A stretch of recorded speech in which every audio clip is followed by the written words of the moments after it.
आप सभी का एजुकेशन पॉइंट में स्वागत है। और हम लोग क्लास 9 का नंबर सिस्टम पढ़ रहे हैं, ठीक है ना। जो पिछला क्लास था उसमें हम लोगों ने नंबर सिस्टम में नंबर के जितने भी टाइप्स थे उसके बारे में हम लोगों ने पढ़ा। Even number, odd number, prime number, composite number, coprime number, rational number, irrational number. आज हम लोग और नंबर लाइन पे कैसे रिप्रेजेंट किया जाता है उसको हम लोगों ने पढ़ा, ठीक है ना। कल के पिछले की वीडियो में हम लोगों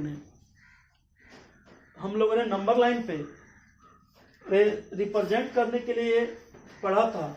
उसमें माइनस वाला टर्म को नहीं पढ़ा था हम लोग। जैसे कि ये नंबर लाइन है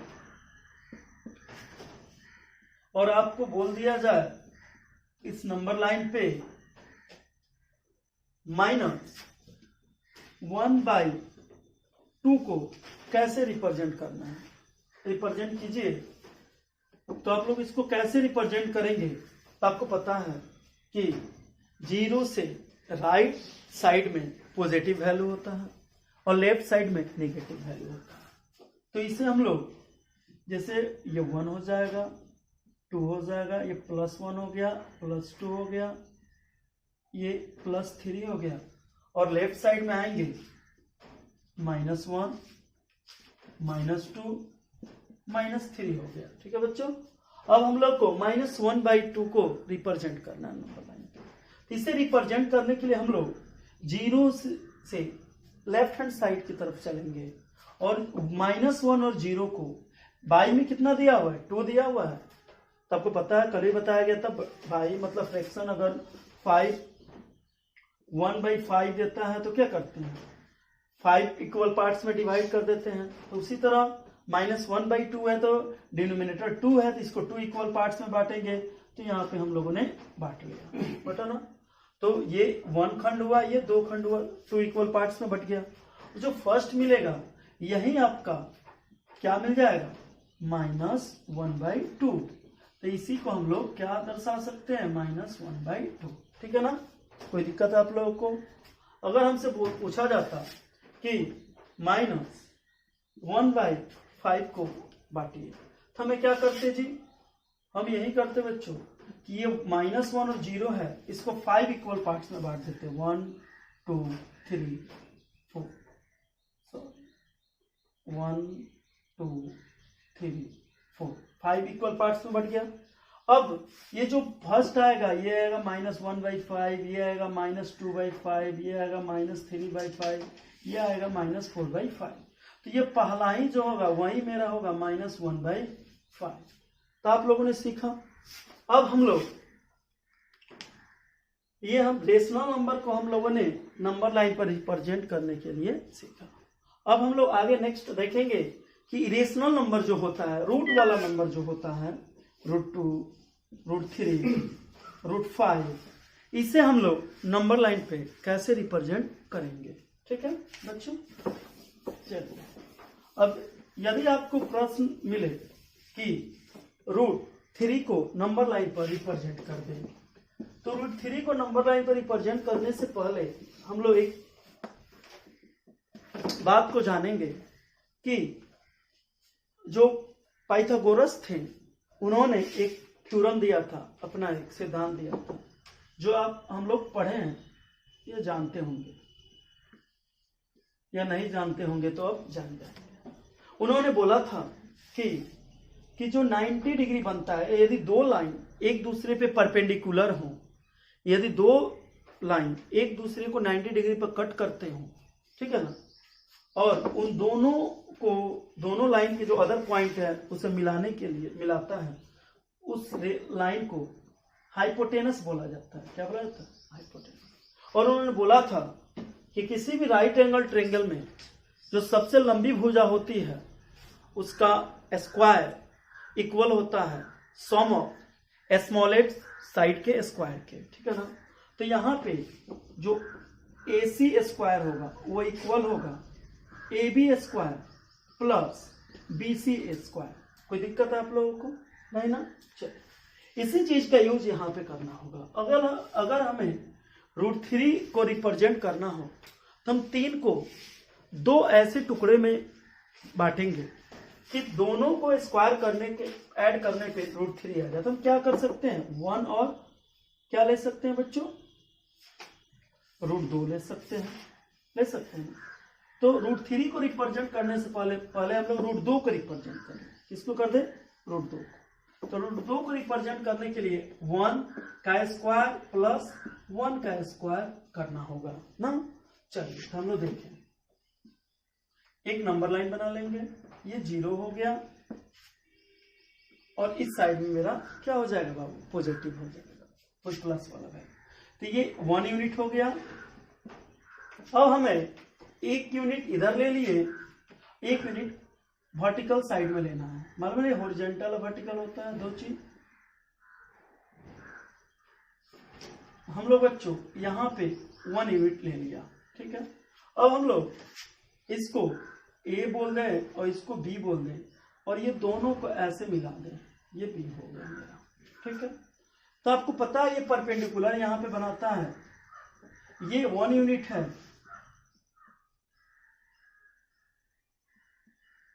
1 यूनिट, और ये भी क्या है आपका यूनिट है। तो ये जो बनेगा यहाँ पे √1 का स्क्वायर 1 का स्क्वायर इक्वल टू √2 हो जाएगा बच्चों। अब हम लोग क्या करेंगे, कंपास कहिए या प्रकाल कहिए, उसको लेंगे, उसे क्या करेंगे, एक उसका जो नुकीला वाला पॉइंट होता है वह कहाँ रखेंगे, O पे रखेंगे, और पेंसिल वाले पॉइंट को, पेंसिल को हम लोग B पर ले जाएंगे। कहाँ ले जाएंगे बच्चों, B पे, जैसे यहाँ पे देख रहे हैं। और ले जाने के बाद ऐसे ऐसे हम लोग डॉट करके नीचे की तरफ, जैसे आप देखेंगे, ऐसे कट कर देंगे। क्या कर देंगे बच्चों, कट कर देंगे।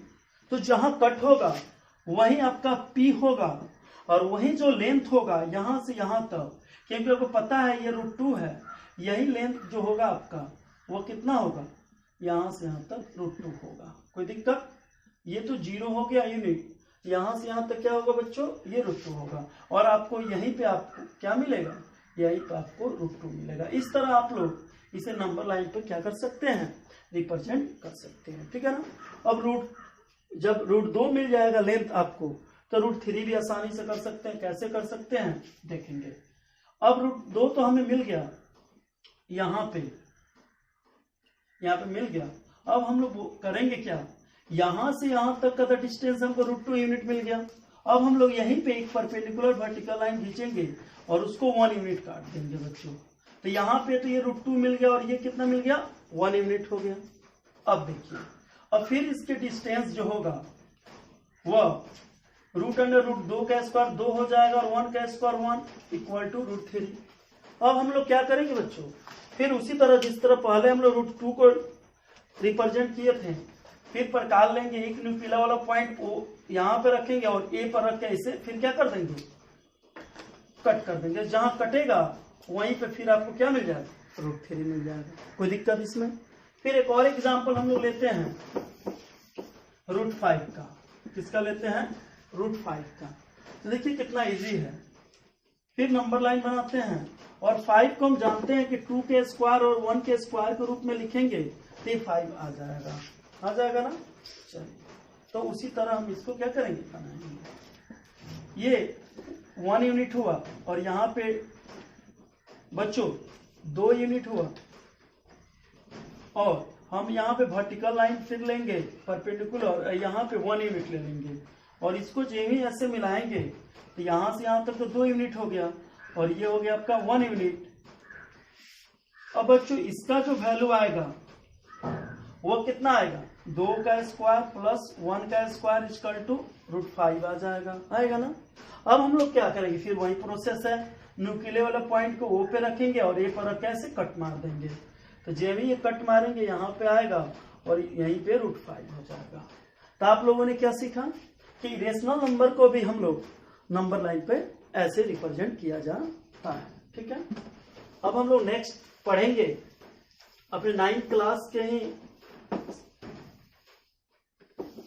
जो उसमें कंटेंट दिया है उसके बारे में अगला है हम लोग कि रेशनल नंबर को डेसिमल फ्रैक्शन में कैसे कन्वर्ट किया जाता है। आप लोग बचपन में ही पढ़े होंगे 8 में 7th में कि रेशनल नंबर को कैसे डेसिमल फ्रैक्शन में कन्वर्ट किया जाता है। जैसे एग्जांपल के रूप में हम एक बता दें आपको, जैसे आपसे दे दिया जाए 1/5 और कहे इसे आप लोग डेसिमल फ्रैक्शन में बदलें, तो कैसे बदलेंगे?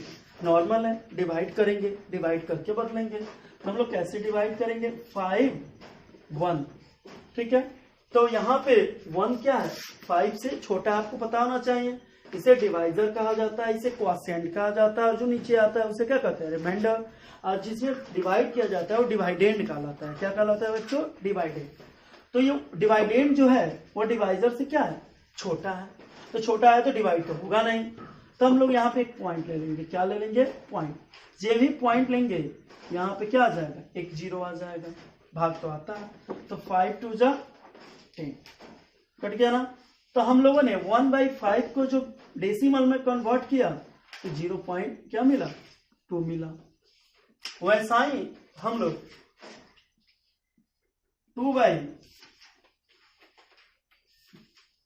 2/5 को भी करेंगे। 2 फिर यहाँ पे पॉइंट देंगे तो आ जाएगा 20।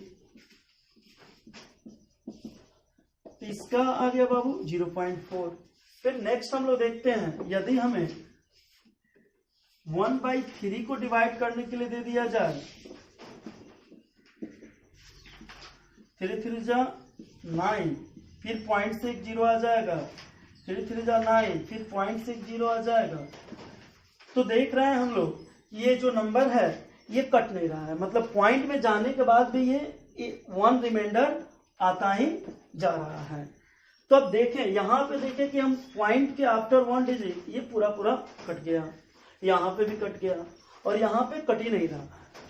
तो फ्रैक्स जो भी रेशनल नंबर है उसे डेसिमल नंबर में कन्वर्ट करने पे 2 टाइप का एक आता है। एक टर्मिनेटिंग नंबर आता है और एक नॉन टर्मिनेटिंग आता है, ठीक है ना। और एक रिपीटिंग आता है। क्या आता है? Non terminating repeating number. तो हम लोगों ने ये तो पॉइंट में जाने के बाद कंप्लीटली कट गया, तो वैसे संख्या है, वैसा रेशनल नंबर जो पॉइंट में जाने के बाद डेसिमल में उसका जब कन्वर्ट किया जाता है तो कुछ डिजिट के बाद वह कंप्लीटली क्या हो जाता है बच्चों? कट जाता है। तो जो कंप्लीटली कट जाता है उसे हम लोग टर्मिनेटिंग कहते हैं। कौन सा नंबर कहते हैं? टर्मिनेटिंग।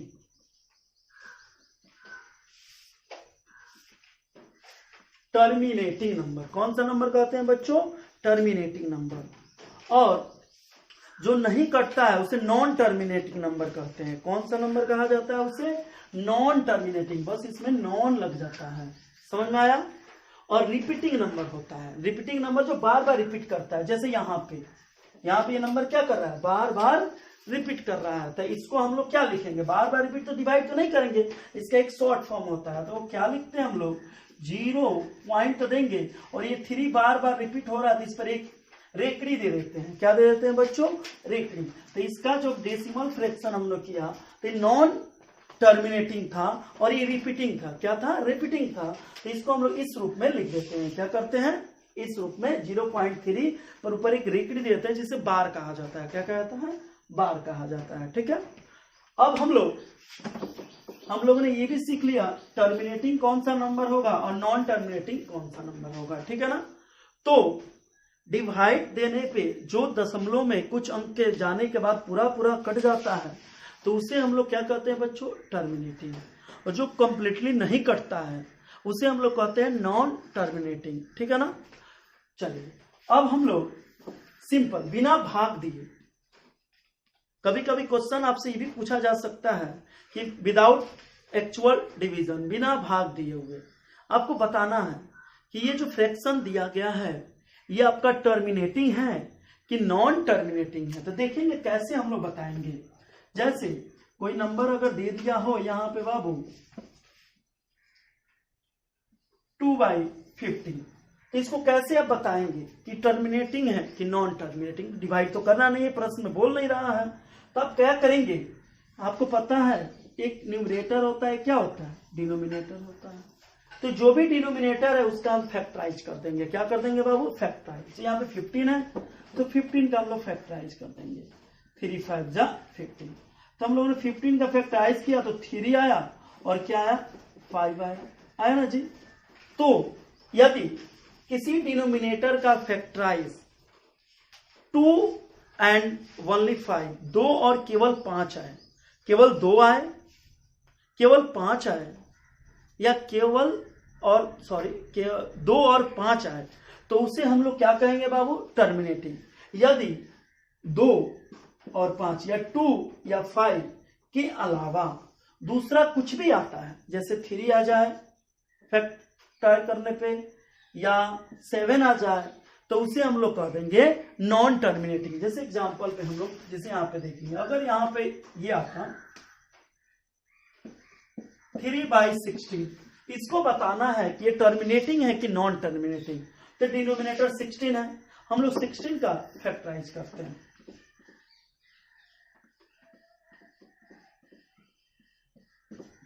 तो हम लोगों ने देखा कि 16 का जो फैक्टराइज आया केवल 2 आया। इसमें तो हम बोले हैं पहला रूल है, केवल 2 आए तब भी टर्मिनेटिंग, केवल 5 आए तब भी टर्मिनेटिंग, और 2 और 5 दोनों एक साथ आए तब भी टर्मिनेटिंग। इनके अलावा दूसरा कुछ नहीं होना चाहिए। तो हम लोग इसको बोल देंगे कि ये टर्मिनेटिंग है। क्या बोल देंगे? टर्मिनेटिंग है। कोई दिक्कत? तो आप लोग आसानी से सीख लिए कि बिना भाग दिए कैसे हम पहचान सकते हैं कि कौन सा फ्रैक्शन, कौन सा रेशनल नंबर आपका टर्मिनेटिंग है और कौन सा रेशनल नंबर आपका नॉन टर्मिनेटिंग है। कोई दिक्कत? चलिए,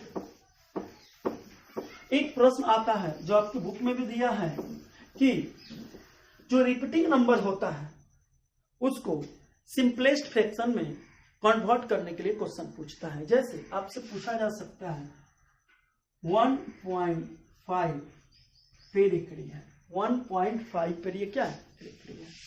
कह देगा इस प्रश्न को सिंपलेस्ट फ्रैक्शन में कन्वर्ट कीजिए। तो कैसे कन्वर्ट करेंगे? आसान है। इसके दो मेथड है, एक ऑप्शनल मेथड भी है, एक मतलब सब्जेक्टिव भी है। तो हम दोनों मेथड को देखेंगे। तो इसको पहले सब्जेक्टिव में देखते हैं। तो 1.5 पर एकड़ी है, तो इसका मतलब क्या है बच्चों?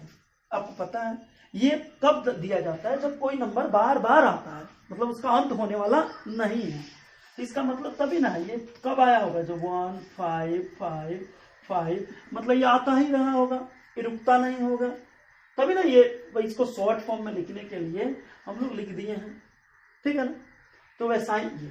तो इसको हम सॉल्व जब करेंगे तो कैसे करेंगे? हम मान लेंगे let x equal to 1.55 dot dot dot, ये हो गया इक्वेशन आपका 1। देखिए, इसमें सीखने वाली बात ये है कि यदि पॉइंट के बाद कितने डिजिट हैं, इसको ध्यान में रखना है, या पॉइंट के बाद कितने डिजिट हैं, ठीक है ना? और दूसरा कि कितने डिजिट के ऊपर रेकड़ी का चिन्ह दिया गया है, कितने डिजिट के ऊपर अपर में बार का साइन दिया गया है। तो यहाँ पे डेसिमल के बाद 1 डिजिट है और 1 डिजिट के ऊपर बार का साइन है। तो हम क्या करेंगे? जब 1 डिजिट आएगा तो 10 से मल्टीप्लाई कर देंगे इक्वेशन 1 को। यदि आप डेसिमल के बाद 2 डिजिट आएगा तो 100 से मल्टीप्लाई कर देंगे। अगर 3 डिजिट आएगा बच्चों तो 1000 से मल्टीप्लाई कर देंगे। उसी तरह बढ़ते चलेंगे। तो यहाँ पे क्या लिखेंगे? हम लिखेंगे इक्वेशन 1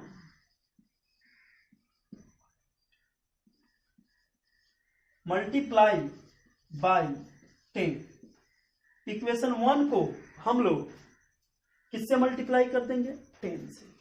तो करेंगे तो 10x इक्वल टू, यहां पे भी 10 से होगा तो आपको मालूम है ना, अगर मान लीजिए 1.32 यहाँ पे 10 से मल्टीप्लाई करते हैं तो आपका आता है ना, ये पॉइंट इधर भाग जाता है, एक अंक आगे चला जाता है। तो यहाँ पे भी क्या होगा? 15.555 डॉट डॉट डॉट आ गया जी। अब हमें पॉइंट के बाद दूसरा कोई तो है नहीं, तो हम लोग क्या करेंगे? यहाँ पे इक्वेशन 2 से इक्वेशन 1 को सब्ट्रैक्ट कर देंगे। क्या कर देंगे बच्चों? घटा देंगे। तो घटाने के बाद हमें क्या मिलेगा, 10x से x गया, क्या मिल गया 9x। इधर घटाएंगे तो 3 ये कट जाएगा, 15 से 1 गया, कितना आ जाएगा 14, और x का मान आ जाएगा 14/9। यही मेरा वो सिंपलेस्ट फ्रैक्शन है। समझ में आया? उम्मीद है बहुत अच्छा से समझ में आया होगा। क्योंकि 1.5 पर रेखड़ी है, इसको कहेगा सिंपलेस्ट फ्रैक्शन के रूप में लिखिए, तो वो क्या आएगा 14/9 आएगा आपका आंसर। कोई दिक्कत? इसी का एक और एग्जांपल हम लोग देखते हैं। जैसे एग्जांपल नंबर 2 में बच्चों आपको प्रश्न दे सकता है इस तरह 0.532। कोई दिक्कत? सॉरी, पहले एक इसको देखिए, 0.53 पे एक ही अंक को देखिए, फिर दूसरा अंक वाला भी देख लेंगे। ठीक है, 0.53 पे रेखड़ी है, इसको कैसे कन्वर्ट करेंगे? तो इसका भी वही रूल है, लेट क्या मान लेंगे x इक्वल टू 0.5। 3 पर है तो इसका मतलब क्या है 3 बार बार आ रहा है। हो गया बच्चों? इसमें हम लोग को क्या करना है, डेसिमल के बाद देखना है कितने अंक हैं, कितने डिजिट है। कितने डिजिट हैं जी? टोटल 2 है। कितने हैं? 2। हम लोग फिर इक्वेशन 1 को कितने से, 2 डिजिट रहेंगे तो कितने से मल्टीप्लाई करेंगे बच्चों? 100 से। तो यहाँ पे 100 से कर देंगे तो 100x आ जाएगा, और ये 2 अंक बाद जाएगा तो 53.333 डॉट डॉट, इक्वेशन कितना आ गया? 2 आ गया। फिर इसमें ये बताने का मकसद यही था कि एक और चेंजिंग होता है। क्या होता है, वहां पे तो केवल एक अंक था 0.5, तो कुछ नहीं हुआ था। यहाँ पे यदि आपको दिख जाए कि पॉइंट के बाद 2 डिजिट हो या 3 डिजिट हो, और एक को छोड़कर या 2 को छोड़कर लास्ट वाला पर रेखड़ी हो, या एक को छोड़कर 2 पर रेखड़ी हो, या तीनों पे हो तो कोई अलग बात है, मतलब यहाँ पे एक छोड़ दिया है, तो इसके लिए जो रूल है वो सीख लें। तो कैसे है, तो यहाँ पे पॉइंट के बाद 2 अंक है लेकिन रेखड़ी एक ही पे है, एक तो छूट गया है, तो एक छूट गया है, इसका मतलब 10 से एक बार और इक्वेशन 1 को मल्टीप्लाई करना। कभी भी 2 को मल्टीप्लाई नहीं किया जाता, इक्वेशन 1 को ही मल्टीप्लाई करना है। तो करेंगे बाबू, तो फिर आ जाएगा 10x, और ये जाएगा तो 5.333 आ गया 3। अब जब 3 स्टेप में चले जाएंगे, 3 स्टेप में हम लोग चले जाएंगे, तो पहला स्टेप को छोड़ देंगे हम लोग, दूसरे तीसरे से काम है। तो हम लोग क्या करेंगे, इक्वेशन 2 से इक्वेशन 3 को क्या कर देंगे, सब्ट्रैक्ट कर देंगे। तो 100 से 10 जाएगा बच्चा, क्या आ जाएगा 98, और ये कट जाएगा, घट जाएगा, तो 53 से 5 घटेगा तो कितना आ जाएगा 48 आ जाएगा, और x इक्वल टू 48y क्या आ जाएगा बाबू 90 आ जाएगा। अब इसको कटा के भी आसान रूप में हम लोग क्या लिख सकते हैं,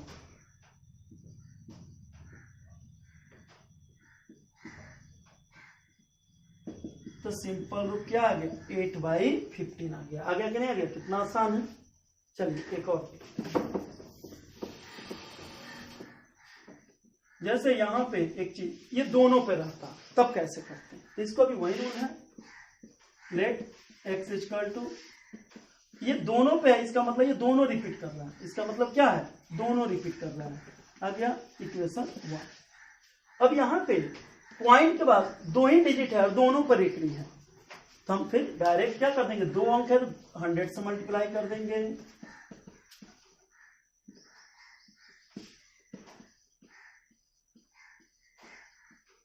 ठीक है बाबू, तो इसमें हम तीसरे स्टेप पे नहीं जाएंगे। क्यों? कारण यही बताना था, क्योंकि पॉइंट के बाद 2 डिजिट है लेकिन दोनों पे रेखड़ी है, कोई खाली नहीं है, तो इसलिए हम लोग तीसरे स्टेप में इसमें नहीं जाएंगे। ध्यान दीजिएगा इसको बनाने वक्त, तो घबरा जाइएगा बार बार, इसलिए हम 3 एग्जाम्पल बताए हैं आपको कि आपको दिक्कत ना हो। अब डायरेक्ट हम क्या कर देंगे, 2 से 1 घटा देंगे। कब 3 स्टेप तक जाना है, कब 2 स्टेप तक जाना है, इस पर ध्यान देना है। 100 से 99 आ जाएगा, और ये घटेगा बाबू 53 हो जाएगा। x इक्वल टू 53/9 आ गया कि नहीं आ गया? कितना आसान है कि नहीं ऐसा? चलिए, ये है हमारा सब्जेक्टिव मेथड। अब हम इसको थोड़ा ऑप्शन देख लें इजी वे में। इजी वे में देखने का मतलब कभी कोई पूछ सकता है, अगर आपसे 0.5 पर रेखड़ी हो, इसको सिंपल फॉर्म में हम कुछ नहीं करेंगे, 5 लिख देंगे, और रेखड़ी एक अंक बाद आए तो क्या डाल देंगे 9 डाल देंगे। यदि आपको ऐसे दे दें, इस पर रेखड़ी दे दे, तो फिर 2 अंक है ना जी, तो पूरा का पूरा लिख देंगे, जितना अंक देता है लिख देते हैं, और रेकड़ी से पहले वाले अंक को घटा देते हैं। रेकड़ी से पहले क्या है 5 है, 5 घटा देते हैं। ठीक है बच्चों, और रेकड़ी कितने अंक बाद है, कितने अंक पर रेकड़ी है 1 अंक पे, तो उसके लिए क्या डाल देंगे 9। और रेकड़ी से पहले कितने अंक खाली है 1 अंक खाली है, तो इसके जगह पे क्या डाल देंगे 1 0। अगर 2 अंक खाली रहता तो 2 0, 3 अंक खाली रहता तो 3 0, कोई दिक्कत नहीं। तो इसको घटाएंगे बाबू तो 48 क्या आ जाएगा 48 और नीचे क्या आ जाएगा 90, कटा देंगे आपका आंसर आ जाएगा, कोई दिक्कत। अगर ऐसे रहता इस पर कितना आसान है, देखिए फिर सेम टू सेम पूरा लिख देंगे 5 3 2। रेकड़ी 1 अंक के बाद 53 खाली है बचा हुआ है तो उसको घटा देंगे। अब जितने अंक हो रेकड़ी 1 पर ना है तो 1 9 आ गया, और उसके बाद कितने खाली है 2 खाली है, तो नीचे कितने 0 आएंगे 2 0, घटा देंगे 9।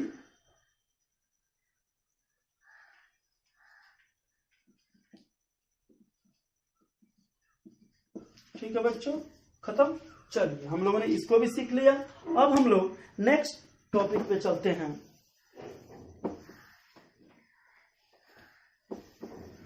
अब हम लोग को पढ़ना है, एक प्रश्न आता है कि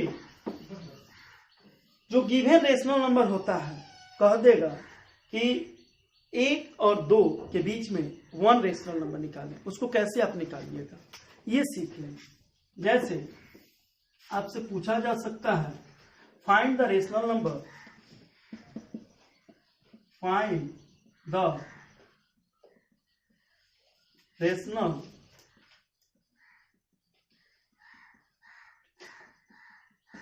बिटवीन 1/2 and 1/3.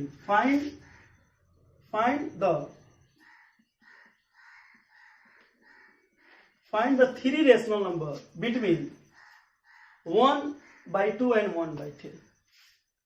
आपसे पूछा जा सकता है 1/2 और 1/3 के बीच में 3 रेशनल नंबर ज्ञात करें। तो कैसे ज्ञात करेंगे 1 रेशनल नंबर ज्ञात करें, 2 रेशनल नंबर ज्ञात करें, 100 रेशनल नंबर ज्ञात करें, 1000 रेशनल नंबर ज्ञात करें। इतना तक पूछ सकते हैं, लेकिन कोई पूछेगा नहीं आपसे, 2 3 ही पूछेगा। कैसे निकालें, किसी भी रेशनल नंबर के बीच में हम इन्फिनिटिव रेशनल नंबर को क्या कर सकते हैं निकाल सकते हैं। ठीक है, उसके लिए कोई चिंता नहीं। अब देखिए कैसे होगा। तो यहाँ पे एक तो सिंपल रूल है, एक सिंपल रूल है वो बताएंगे। तो हम 1/2 को x मान लेते हैं और 1/3 को क्या मान लेते हैं y मान लेते हैं। तो फर्स्ट रेशनल नंबर आपको निकालने के लिए आसान रूल के अनुसार अगर फर्स्ट रेशनल नंबर a है उसको निकालना है तो 1/2 इंटू x प्लस y कर देते हैं, फर्स्ट रेशनल नंबर निकल जाता है। ठीक है, सेकेंड निकालना हो तो जो ये फर्स्ट आएगा a और इसमें से कोई दूसरा, जैसे मान लो b सेकेंड है तो सेकेंड निकालना फिर 1/2। अब फर्स्ट हमारा a आ गया, इसमें से कोई दूसरा a को ले लेंगे तो मेरा b निकल जाएगा दूसरा तीसरा। ये आसान रूल है।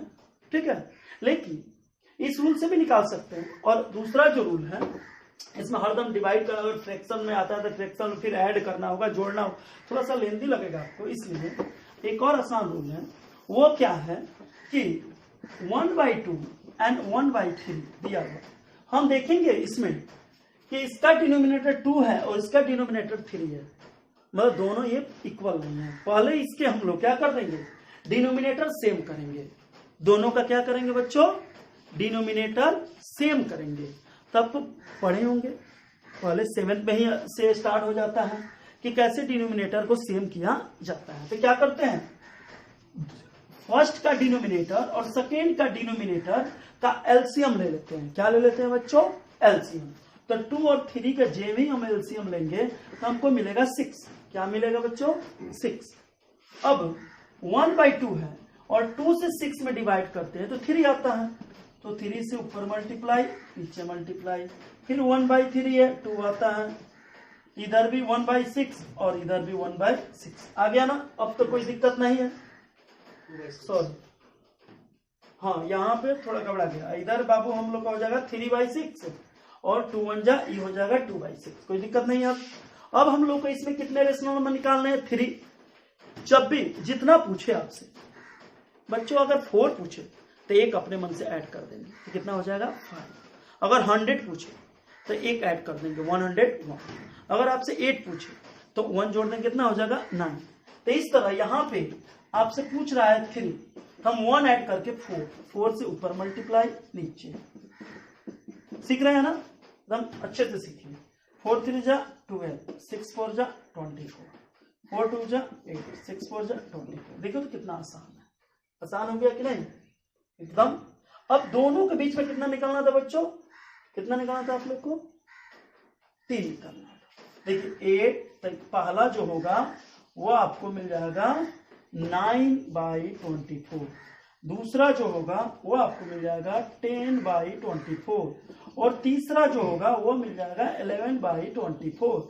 तो आप लोगों ने सीखा कितना आसान है, आसान है। इस तरह आप लोग रेशनल नंबर किसी भी चीज के अंदर निकाल सकते हैं। ठीक है बच्चों, वीडियो बहुत ज्यादा लंबा हो रहा है ये वाला। अब लोग नेक्स्ट क्लास में कल हम लोग 2 रेशनल नंबर के बीच कैसे इरेशनल नंबर निकाला जाता है उसको सीखेंगे, और इरेशनल नंबर के बीच भी रेशनल नंबर कैसे निकाला जाता है ये भी सीखेंगे, और इरेशनल नंबर के बीच इरेशनल नंबर कैसे निकाला जाता है इसको भी हम लोग सीखेंगे। ठीक है, चलिए आप लोगों को ये वीडियो अच्छा लगा, अगर आप लोग अच्छे से इसे सीख लिए तो दूसरे को भी इसे शेयर करें और दूसरे दोस्तों तक भी पहुंचाएं, क्योंकि वो भी घर पे बैठ के अच्छे से वीडियो से के माध्यम से ही अपना कोर्स को कंप्लीट करें 9th क्लास का, और अच्छे से रहें, क्योंकि उन लोग को भी अगले साल 10th में जाना है। तो अभी भी जानकारी अगर अच्छा होगा, क्योंकि ये 9th का नंबर सिस्टम 10th में भी नंबर सिस्टम है, एक रियल नंबर पढ़ना है। ठीक है, तो दोनों आपस में जुड़े हुए हैं, तो अगर ये क्लियर रहता है अच्छा से तो 10th वाला भी क्लियर रहेगा। ठीक है, ऑल द बेस्ट।